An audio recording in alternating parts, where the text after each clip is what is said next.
Hello everyone. Today I'd like to talk to you about one of my favorite biblical locations that I saw while I was in Israel. It's not one of the more well-known locations, but I would say that it's one of the most important biblically and historically. And it's biblical Lachish. And you can still go to Tel Lachish today, and it's still available for public viewing. And archaeologists have discovered some very interesting things there that demonstrate, well, to be honest with you, God's faithfulness toward His people.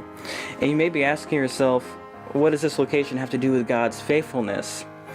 But it's because of what they found about Assyria that really demonstrates this. And let me explain. The archaeologists have found a huge siege ramp that the Assyrians constructed to siege the city of Lachish. And the reason why this is important is because this is the way that the Assyrians would always do it. They would go to a city and they would use small field stones, build a giant siege ramp, and then they would take their battering rams and all their technology up into the city and conquer it. And what this really shows is that Assyria was stronger than Judah in every way. And every attempt that Hezekiah made in 701 to repel Assyrian attack failed. He built the tunnel going from the Gihon Spring to the Siloam Pool, and it was a magnificent example of engineering. But it wasn't enough in light of everything that Assyria was. Assyria was known as a brutal army, and the northern kingdom had already been taken into captivity in 722, and at this point Judah was just hanging on by a thread. But Isaiah 36:1 says, "In the 14th year of King Hezekiah's reign, Sennacherib king of Assyria attacked all the fortified cities of Judah and captured them."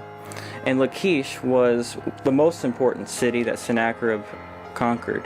And the reason we know this is because it was the most heavily fortified, but also we found reliefs on Sennacherib's palace wall in Nineveh that depict the conquering of Lachish. And they're made of ivory, and they're beautiful, and they're actually in Sennacherib's palace room.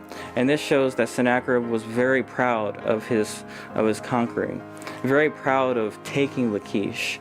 And this is another testimony of the accuracy of the biblical account, because the biblical account specifically says that Sennacherib did not take Jerusalem.